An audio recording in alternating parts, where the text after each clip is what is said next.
Mon père m'a regardé et a dit, ta sœur est divorcée, alors tu vas la prendre en charge, elle et les enfants, à partir de maintenant. Ma mère a ajouté, et si tu as un problème avec ça, tu es libre de partir. J'ai répondu, parfait. Alors je pars, et vous pourrez commencer à payer votre propre hypothèque. Leurs visages ont pâli. Tu ne peux pas faire ça. Ont-ils hurlé. Je m'appelle Mallory Ellison. J'ai 31 ans. Et le moment où j'ai compris que ma famille ne m'avait jamais vraiment vu comme une fille fut le moment où mon père décida de m'assigner un avenir comme s'il s'agissait d'un autre plat sur le menu de Thanksgiving. Le dîner était à peine à moitié terminé quand il a posé sa fourchette, m'a regardé droit dans les yeux et a dit que puisque ma sœur était divorcée maintenant, je devrais la soutenir, elle et les enfants, à partir de maintenant. Il l'a dit d'une voix calme et lourde que les gens utilisent quand ils pensent que la conversation est déjà terminée avant même que vous n'ayez ouvert la bouche. Puis il a ajouté que si ça ne me plaisait pas, j'étais libre de partir.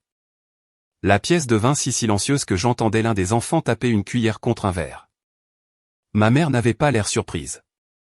C'est ce qui m'a frappé en premier, pas ces mots, son visage. Comme si tout avait été décidé avant même que je ne m'asseye. Ma sœur continuait de fixer son assiette, ne disant rien, pendant que mon père attendait que je fasse ce que j'avais toujours fait. Hocher la tête, rester calme, nettoyer le désordre et maintenir la paix avec mon portefeuille. Mais quelque chose en moi avait dépassé la blessure pour atterrir quelque part de plus froid. J'ai reposé ma fourchette, les regardé droit dans les yeux et j'ai dit, parfait. Alors je pars, et vous pouvez commencer à payer votre propre hypothèque. Leurs visages ont changé instantanément.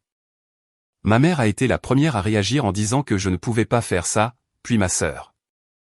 Puis mon père, plus fort, plus en colère, comme si le volume pouvait me remettre en ligne. Mais à ce moment-là, j'avais déjà terminé d'une manière qu'il ne comprenait toujours pas. J'avais passé la majeure partie de ma vie adulte à être la personne que tout le monde appelait quand quelque chose avait besoin d'être réparé, payé, expliqué ou nettoyé. Je travaille comme adjointe à la direction d'une caisse populaire à l'extérieur d'Indianapolis, ce qui sonne plus impressionnant que ce que je ressens quand je suis celle qui solde les caisses à la fin de la nuit, calme les clients en colère, forme les nouvelles recrues. Et répond toujours aux textos de la famille sur le parking avant même de démarrer ma voiture.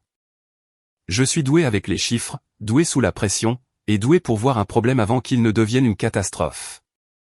Quelque part en chemin, cela a fait de moi la solution familiale au lieu de la fille de la famille. Mon père, Steven Ellison, dirigeait autrefois une petite entreprise de CVC. Lorsque le travail a ralenti après une blessure à l'épaule et quelques mauvais contrats, il a arrêté de parler comme un homme qui traversait une mauvaise passe et a commencé à parler comme si le monde l'avait personnellement trahi. Ma mère, Carol Ellison, traitait chaque revers comme une performance. Elle soupirait dans la cuisine, regardait les factures impayées comme si elles étaient de la poésie tragique, et disait des choses comme « Nous avons toujours porté cette famille sur nos épaules ». Tout en me regardant directement quand elle disait cela. Ma sœur aînée, Pénélope, avait toujours été celle que tout le monde protégeait. Plus douce, plus émotive, plus facilement dépassée. Le genre de femme que ma mère décrivait comme sensible et mon père comme traversant beaucoup de choses, ce qui en pratique signifiait que Pénélope avait le droit de craquer pendant que l'on s'attendait à ce que je tienne tout ensemble. Lorsque son mariage a commencé à s'effondrer, je couvrais déjà plus que je n'aurais jamais dû. 2 ans avant ce dîner de Thanksgiving, mes parents ont failli manquer 3 paiements hypothécaires d'affilée. Mon père a appelé cela une période de restriction temporaire. Ma mère a appelé cela une mauvaise coïncidence. J'ai appelé cela ce que c'était, c'est-à-dire une maison qu'ils ne pouvaient pas se permettre sans aide. Je suis intervenu parce que je n'allais pas les laisser perdre la maison où j'avais grandi. Pas quand le problème semblait réparable. Je me suis dit que je les aidais à se stabiliser. C'est comme ça que ça a commencé. Un paiement d'urgence, puis 2. Ensuite, j'ai mis l'hypothèque en paiement automatique depuis mon compte parce que mon père jurait que ce serait seulement pour quelques mois jusqu'à ce que le travail reprenne. Cela n'est jamais devenu quelques mois. C'est devenu la musique de fond de ma vie. Hypothèque, électricité, eau quand ils étaient à court. Courses quand ma mère disait que les prix avaient explosé. Argent pour les sorties scolaires de ma nièce et de mon neveu. Nouvelle basket parce que les enfants grandissent. Antibiotiques parce que l'un d'eux avait une infection à l'oreille et que Pénélope attendait que Gareth envoie un soutien qui arrivait toujours en retard, insuffisant ou pas du tout. Je savais exactement où allait ma paie chaque mois parce que je suivais tout. Et même avec tous mes tableurs, je sentais ma vie se rétrécir autour des besoins de tout le monde. Ce qui rendait les choses pires, c'est que personne ne disait merci longtemps. La gratitude n'existe dans les familles comme la mienne que lors de la phase initiale. Après cela, la dépendance prend le dessus et la dépendance parle comme une prétention. Mon père disait des choses comme « Heureusement qu'une de mes filles comprend la responsabilité ». Ma mère soupirait et disait aux gens à l'église « Malérie a un cœur si généreux ». Un peu comme on parle d'un bon autocuiseur. Utile, fiable, toujours là quand on en a besoin. Pénélope envoyait des textos « Peux-tu ramener des couches en venant ?» ou « Peux-tu garder Léo et Chloé juste 1 heure ?» Et cette heure se transformait en 3, puis en une soirée, puis en une supposition tacite que j'apporterais aussi le dîner. J'aimais ces enfants, ce qui me rendait facile à coincer. Léo avait les yeux sombres de mon père et l'habitude nerveuse et petite de Pénélope de se ronger la manche quand il était fatigué. Chloé posait 1000 questions et traitait chaque réponse comme un trésor. Ils étaient innocents dans tout cela. Ils étaient la seule partie qui n'a jamais semblé manipulatrice. C'est pourquoi j'ai continué à dire oui bien après que j'aurais dû arrêter. Je me disais que j'aidais les enfants. Je me disais que je maintenais la paix. Je me disais que la famille était compliquée. Ce que je n'ai pas admis, c'est que j'étais tellement habitué à être nécessaire que je l'ai confondu avec être aimé. À ce Thanksgiving, tout le monde dans cette maison avait oublié un détail important. Je n'étais pas un fond familial. J'étais une femme avec une limite. Ils ont juste trouvé cette limite en même temps. Pénélope avait épousé Garrett Flynn à 26 ans, principalement parce que tout le monde pensait que c'était la prochaine étape. Il était beau de cette manière polie et confiante qui peut tromper une pièce pendant environ 6 mois avant que les gens ne remarquent qu'il est allergique à la constance. Il vendait des logiciels, des toitures ou de la logistique, selon la saison de sa vie dans laquelle vous le rencontriez. Il avait toujours une nouvelle opportunité, une nouvelle carte de visite, une nouvelle raison pour laquelle son argent était bloqué. Ma mère l'a aimé au début parce qu'il savait charmer les gens à dîner. Mon père l'aimait parce qu'il parlait fort et serrait les mains fermement. Je ne lui ai jamais fait confiance parce que chaque faveur venait avec une histoire et chaque histoire changeait la prochaine fois qu'il la racontait. Quand le mariage s'est finalement effondré, personne n'a été surpris sauf Pénélope, qui avait passé des années à confondre excuses et changements. Garrett a déménagé, a loué un appartement quelconque de l'autre côté de la ville, et a commencé à faire ce que font les hommes comme lui quand ils veulent du crédit pour un effort minimum. Il postait des photos avec les enfants un week-end sur 2, envoyait les pensions alimentaires en retard, et continuait d'expliquer qu'il était entre 2 contrats, même si ses réseaux sociaux présentaient toujours des parcours de golf et des parties de golf. Pénélope s'est retrouvée avec Léo et Chloé, un emploi d'aide à temps partiel en maternelle qui couvrait à peine l'essence, et un niveau de panique qui lui permettait facilement à mes parents de la ramener dans leur maison et leurs règles. Ma mère a appelé cela se remettre sur pied. Ce que cela signifiait vraiment, c'est que Pénélope et les enfants emménageaient dans mon ancienne chambre pendant que ma mère rebrandait la dépendance comme de la cohésion. Au début, j'ai aidé parce que la situation était vraiment difficile. Je payais plus souvent les courses. Je gardais un petit panier de collations et de livres de coloriage dans mon appartement pour les enfants. J'ai envoyé de l'argent pour des manteaux d'hiver. J'allais chercher les enfants à l'école 2 fois par semaine lorsque l'horaire de Pénélope changeait. Je n'étais pas ravi, mais je pouvais voir une version de cela qui était temporaire et décente. Puis ma mère s'est impliquée dans la gestion de cela, et c'est là que l'aide a cessé d'être de l'aide et s'est transformée en contrôle. Elle a commencé à parler en termes de groupe. Nous devons être intelligents en ce moment.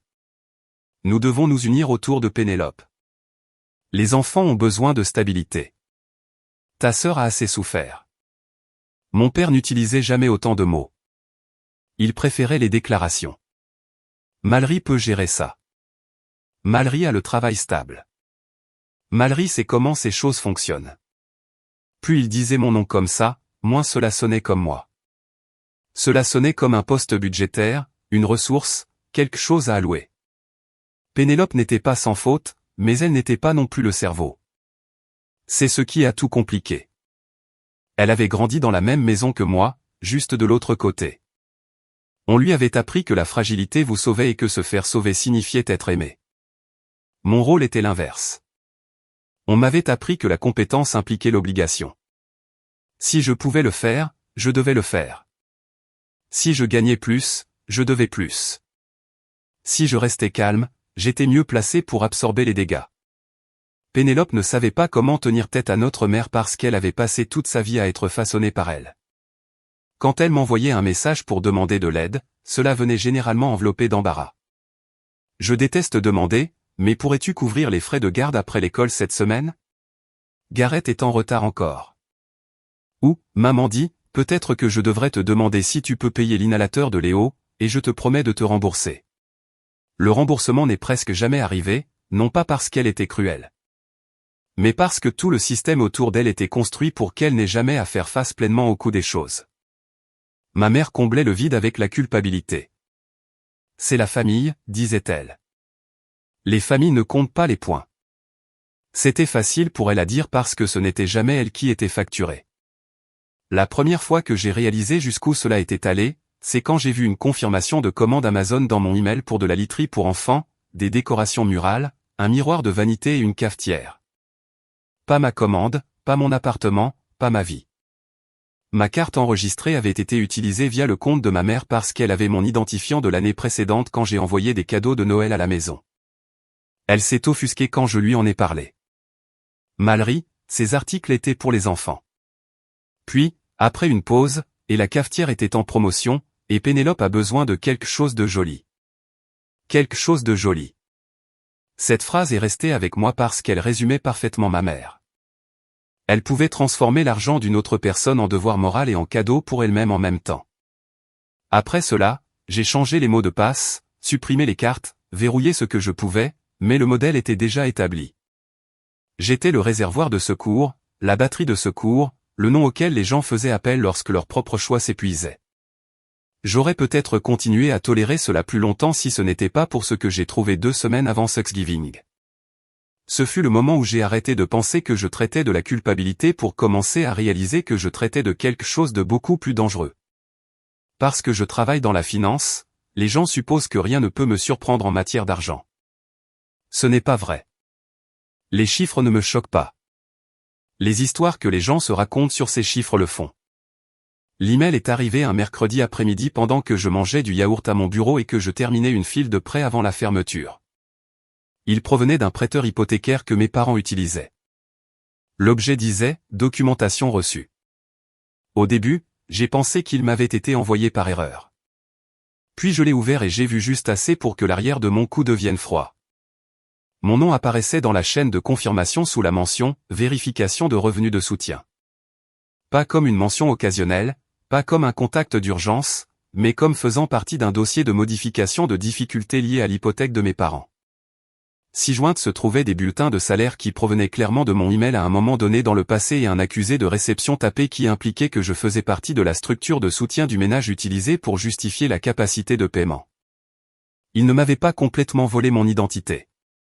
Ce qui aurait été plus propre, d'une manière étrange. Ce qu'ils avaient fait était plus sournois. Ils avaient pris des documents que j'avais une fois envoyés à ma mère pour une raison complètement différente, les avaient insérés dans un processus que je n'avais jamais approuvé, et s'étaient comportés comme si mes revenus étaient une extension permanente de leurs droits. J'ai ressenti quelque chose de proche de la honte, même si je n'avais rien fait de mal. C'est ce que font bien les familles comme la mienne. Elles vous font vous sentir sale de remarquer ce qu'elles ont fait. J'ai appelé le prêteur depuis la salle de pause des employés et j'ai gardé la voix calme en posant des questions générales sans trop en révéler. La femme au téléphone ne pouvait me dire que peu de choses, mais elle a confirmé suffisamment. Mes informations avaient été fournies dans le cadre du soutien financier du ménage, pas en tant qu'emprunteur, ni en tant que copropriétaire, mais suffisamment significatif pour faire partie de la manière dont le dossier était présenté. Ce qui signifiait que mon père avait fait ce qu'il faisait toujours. Il avait franchi une ligne et comptait sur moi pour me rétrécir au lieu de la nommer. J'ai conduit chez mes parents ce soir-là, les mains si serrées sur le volant qu'elles me faisaient mal. Ma mère a ouvert la porte en chaussettes et en gilet comme si j'interrompais une soirée confortable au lieu d'arriver avec une bombe dans la poitrine. Mon père est resté dans son fauteuil inclinable, football à la télévision, volume bas. Il m'a regardé une fois et a su que quelque chose n'allait pas, ce qui ne l'a fait qu'entrer plus vite. Quand j'ai posé la question sur la paperasse hypothécaire, ma mère a commencé à parler avant lui. Oh, ce Steven essayait juste de trouver une solution. La banque voulait voir l'image complète. J'ai dit, l'image complète n'est pas une permission d'utiliser mes revenus dans votre dossier sans ma connaissance. Mon père a finalement coupé le son de la télévision et m'a lancé ce regard qu'il utilisait chaque fois qu'il voulait transformer mon indignation en insolence. Personne n'a utilisé votre argent, a-t-il dit. Nous leur avons juste montré le soutien que nous avons. J'ai ri, et cela sonnait mal même à mes propres oreilles. Soutien que vous avez. Vous voulez dire soutien que je donne? Ma mère est intervenue comme si elle lissait un pli. Malry, ne sois pas dramatique. C'est toute la famille. Nous ne sommes pas des étrangers. C'est là que quelque chose a cliqué si proprement que cela a presque semblé paisible. Il ne pensait sincèrement pas que j'avais le droit de m'y opposer. Parce que j'avais aidé, j'avais déjà accepté pour toujours. Parce que j'étais leur fille, mes revenus ne m'appartenaient pas entièrement. Parce que j'étais responsable, mes limites étaient négociables. Pénélope est arrivée à mi-chemin de la conversation avec Chloé sur la hanche et Léo traînant un dinosaure en plastique par la queue. Elle a regardé de moi à nos parents et a immédiatement senti la tension.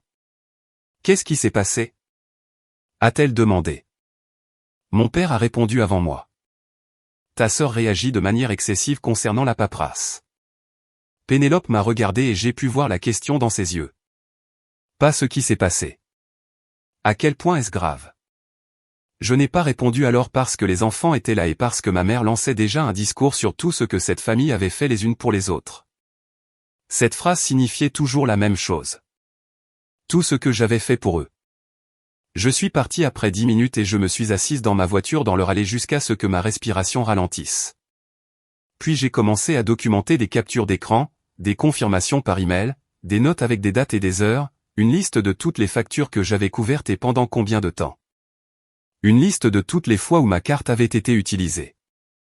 Toutes les fois où une faveur s'était transformée en attente. Toutes les fois où mes parents avaient parlé de mon aide comme si c'était un bien commun au lieu d'un sacrifice. Je ne planifiais pas de revanche à la manière d'un film dramatique. Je faisais ce que j'avais toujours fait. Je me préparais.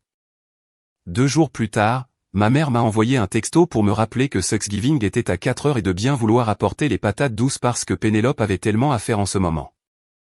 J'ai regardé le message longtemps. Cette phrase aurait pu être notre devise familiale. Pénélope a tellement à faire en ce moment. J'ai presque ri parce qu'à ce moment-là, je savais exactement ce qui allait arriver.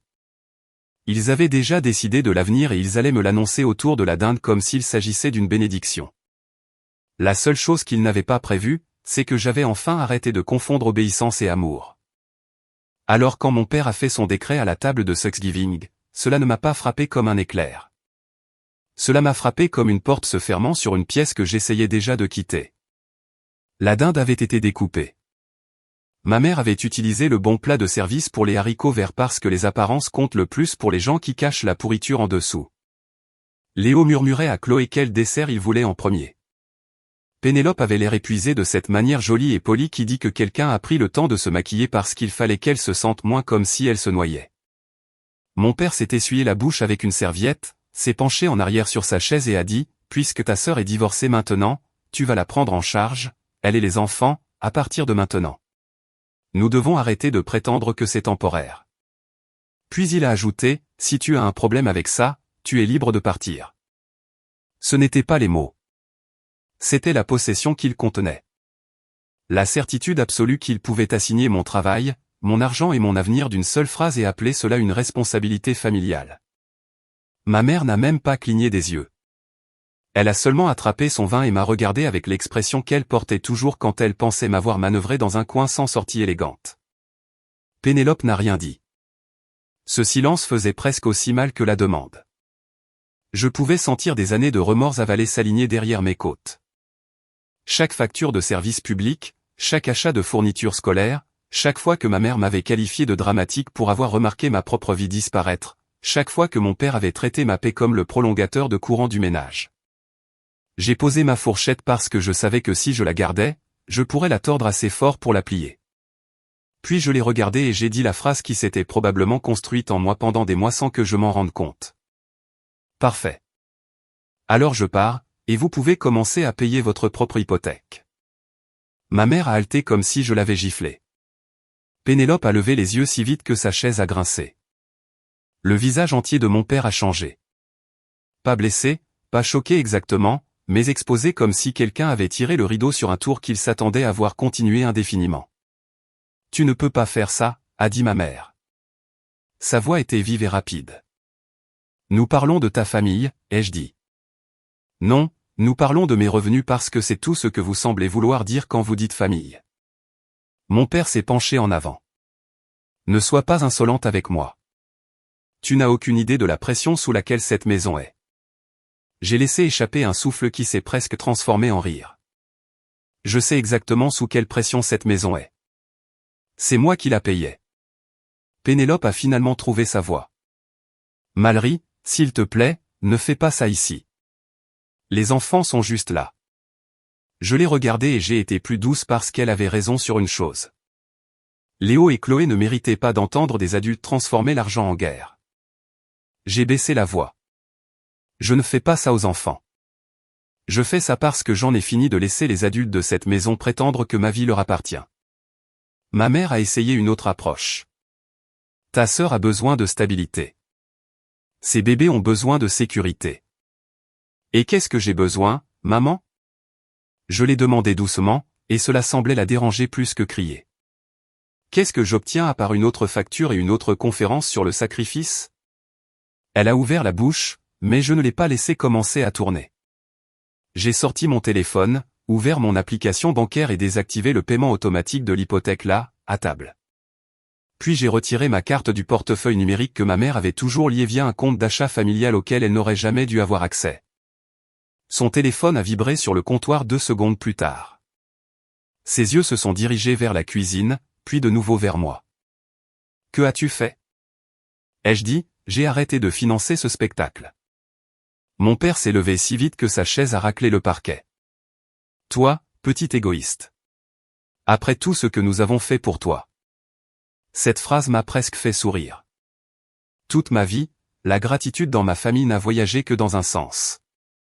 Je me suis aussi levé, mais plus lentement. Je voulais qu'il voie exactement à quel point j'étais calme.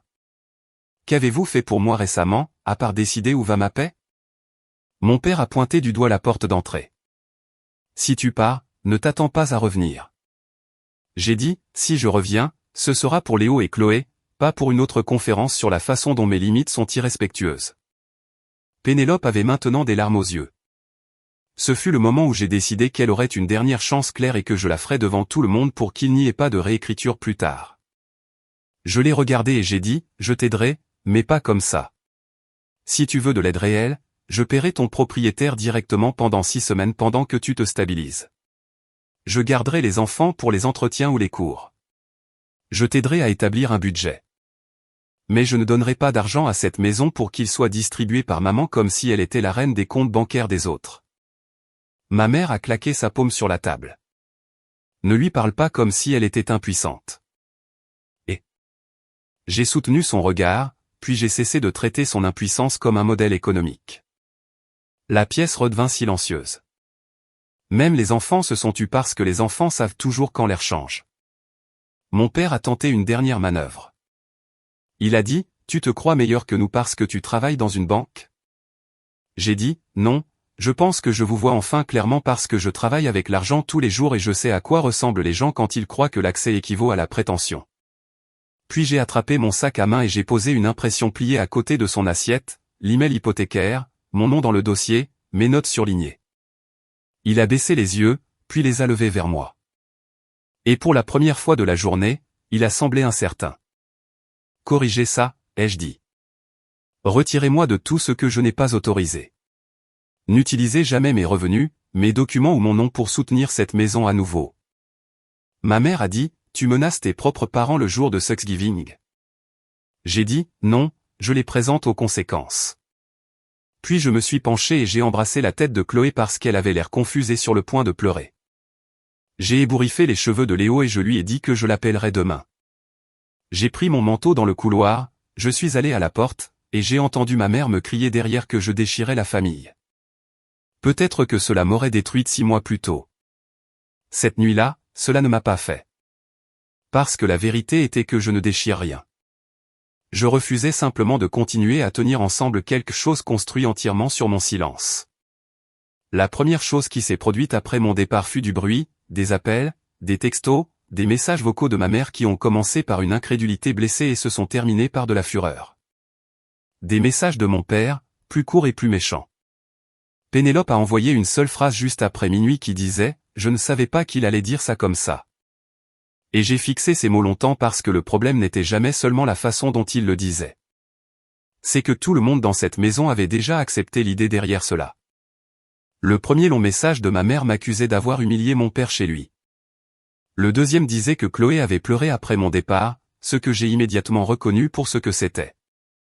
Une prise d'otage émotionnelle. Mon père a envoyé une photo de l'état de l'hypothèque le lendemain matin avec le solde entouré comme si je devais ressentir de la culpabilité au lieu de la colère. Je n'ai répondu à aucun d'eux. J'ai passé la matinée du vendredi à changer les mots de passe, à examiner tous les comptes liés auxquels je pouvais penser et à notifier le prêteur hypothécaire par écrit que je n'avais pas autorisé l'utilisation de mes informations financières dans le cadre d'un processus de prise de décision. J'ai gardé mon ton professionnel et factuel.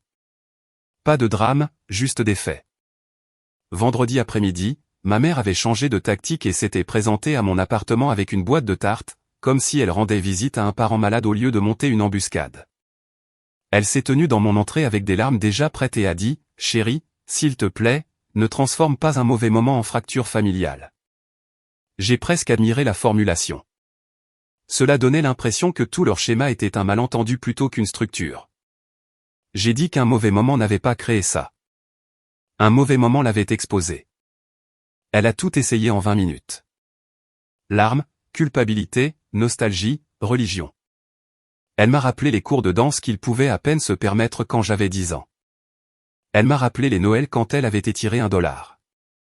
Elle m'a rappelé que Pénélope avait traversé un divorce humiliant et avait besoin de douceur, pas de conditions. J'ai écouté jusqu'à ce qu'elle dise enfin la phrase qui a mis fin à la conversation pour moi. Tu es la forte, Mallory.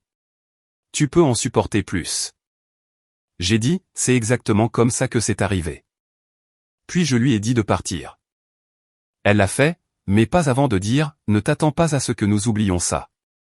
Ce qu'elle voulait dire, c'était, ne t'attends pas à ce que nous te pardonnions d'avoir refusé de rester utile. Mon père a appelé ce dimanche-là. Pas de salutation, remets juste l'hypothèque en marche.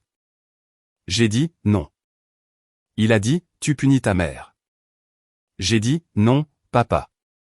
Je me sépare d'un problème que tu as décidé être le mien. Il m'a raccroché au nez. Pénélope n'a pas repris contact avant mardi. Elle est venue seule cette fois. Pas de maquillage, pas de performance, juste des yeux fatigués et un manteau emprunté. Je n'ai failli pas ouvrir la porte, mais quand j'ai vu que c'était elle, je l'ai fait. Elle est entrée et s'est tenue là une seconde comme si elle n'était pas sûre d'appartenir encore à mon appartement. Puis elle a dit, je ne suis pas là pour demander de l'argent. Cela a attiré mon attention parce que c'était la première phrase propre que j'avais entendue d'elle depuis des mois. Nous nous sommes assises à ma petite table de cuisine et, pour la première fois depuis des années, nous avons réellement parlé comme des sœurs plutôt que comme des rôles assignés par nos parents. Elle a admis qu'elle savait que maman m'utilisait plus qu'elle ne le devrait. Elle a admis qu'elle s'était dit que c'était temporaire. Elle a admis que le temporaire était devenu plus facile que la terreur. Puis elle a dit quelque chose que je n'attendais pas. Elle a dit, je pense que maman aime avoir besoin de moi brisé parce que cela me garde proche. Je n'ai pas répondu tout de suite parce qu'une fois qu'on entend une vérité comme celle-là à voix haute, elle mérite un moment pour atterrir. Je lui ai dit que mon offre tenait toujours, mais qu'elle était maintenant inscrite dans ma tête en encre permanente brillante. 6 semaines de loyer payé directement à son propriétaire. Garde d'enfants si elle a des entretiens ou des cours. Aide à la création d'un budget réel. Pas d'argent par maman.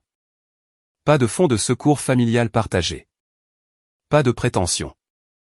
Pénélope a pleuré, mais silencieusement. Pas le genre de pleurs que notre mère utilisait comme arme. Le genre qui vient quand quelqu'un voit enfin la forme du piège dans lequel il se trouve. Nous avons passé 2 heures à parcourir les offres d'emploi, les programmes de certification et ses dépenses réelles au lieu du brouillard émotionnel flottant dans lequel elle vivait habituellement. Gareth était en retard encore. Bien sûr, il l'était. Elle n'avait pas d'économie. Bien sûr, elle n'en avait pas. Ma mère lui disait de ne pas s'inquiéter de l'argent, puis utilisait cette panique pour la maintenir obéissante. Nous avons trouvé un programme de certification du soir dans un centre communautaire et une ouverture au poste d'accueil dans une clinique pédiatrique qui ne nécessitait que de l'expérience en service client et en planification. Pénélope a ri une fois, fatiguée et embarrassée quand j'ai construit son premier budget basique sur mon ordinateur portable. J'ai l'impression d'être en réadaptation pour Pensée magique, a-t-elle dit. J'ai dit, bien. La pensée magique coûte cher. Au cours du mois suivant, la maison que j'avais quittée a commencé à vaciller exactement comme je savais qu'elle le ferait. Ma mère a commencé à poster des citations sur Facebook sur la trahison et les enfants ingrats.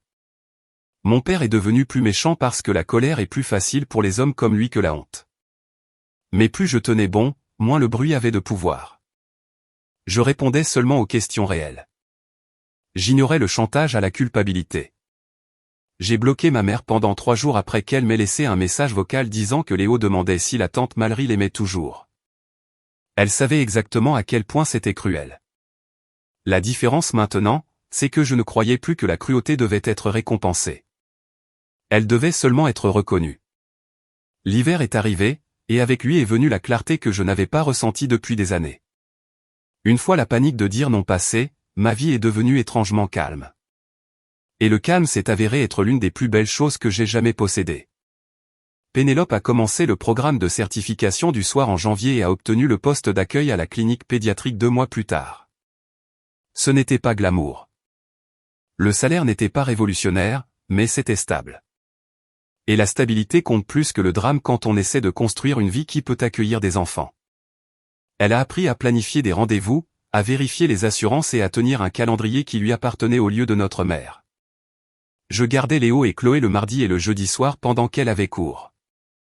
Et ces soirées sont devenues certaines de mes parties préférées de la semaine parce que pour la première fois, j'aidais d'une manière qui ne donnait pas l'impression d'être drainé. Nous faisions des grillés cheese, des devoirs, des histoires, puis je les renvoyais chez leur mère avec des boîtes à lunch préparées et aucun ressentiment attaché. Pénélope a changé plus lentement que les gens dans les films, ce qui la rendait réelle. Elle paniquait toujours parfois. Elle voulait toujours que quelqu'un lui dise quoi faire quand Gareth manquait le soutien ou que les enfants tombaient malades en même temps. Mais maintenant, elle apprenait à faire une pause avant de se rendre. Elle a ouvert son propre compte d'épargne avec 25 $ et m'a envoyé une photo comme si elle avait gagné une médaille. Honnêtement, elle l'avait un peu gagné. La première fois qu'elle a dit non à notre mère sans s'excuser après, elle m'a appelé de sa voiture et a ri si fort qu'elle a pleuré. De l'autre côté de tout cela, mes parents ont finalement dû faire face à la vie qu'ils avaient esquivée. Sans mes paiements automatiques, l'hypothèque est devenue très réelle très rapidement. Mon père ne pouvait pas bluffer une date d'échéance. Ma mère ne pouvait pas prier pour une facture de service public. Ils ont refinancé à un taux pire qu'avant parce que la fenêtre pour quelque chose de mieux s'était fermée pendant qu'ils s'attendaient à ce que je ne recule jamais. Ils ont vendu le camion de mon père et le set de patio bien-aimé de ma mère. Elle a pris plus d'heures au magasin d'occasion, puis un travail supplémentaire de comptabilité pour une amie de l'église, ce qu'elle appelait aider, même si c'était clairement un travail. Mon père a recommencé à prendre de petits appels de réparation CVC, grognant tout le temps comme si un emploi était une insulte plutôt qu'une nécessité. Ils n'ont pas perdu la maison, mais ils ont perdu quelque chose qui leur tenait presque autant à cœur. L'illusion que quelqu'un absorberait toujours les conséquences de leur choix. C'était la vraie punition, pas la ruine, la responsabilité. Quant à moi, j'ai été promue ce printemps au poste de directrice des opérations de la succursale. J'ai reconstruit mes fonds d'urgence plus rapidement que prévu une fois que ma paie a cessé de disparaître dans un trou noir étiqueté devoir familial.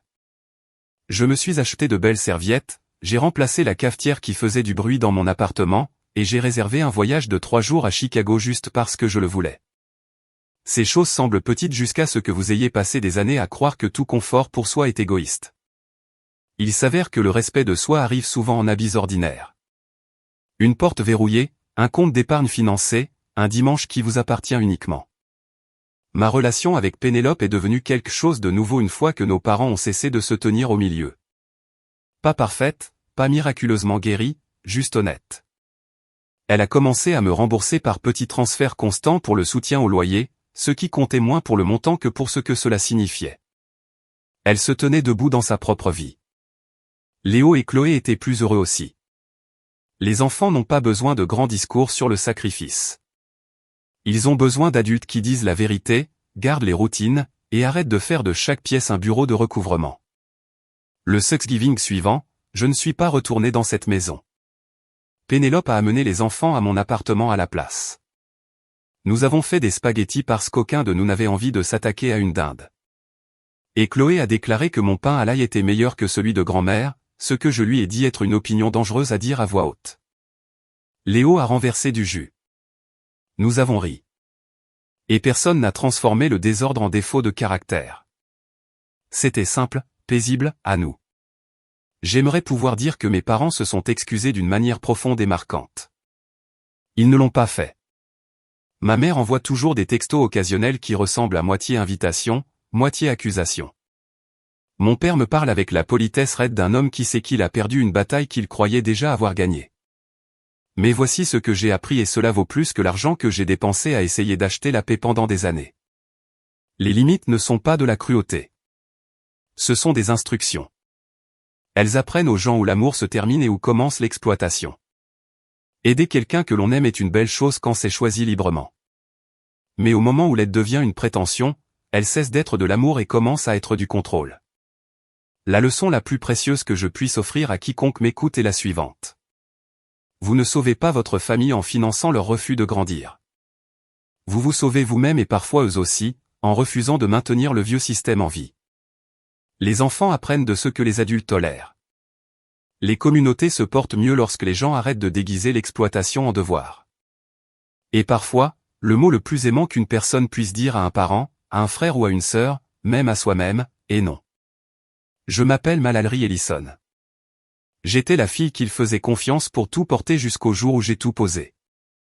Et une fois que je l'ai fait, les gens autour de moi ont finalement dû apprendre à se tenir sur leurs propres pieds.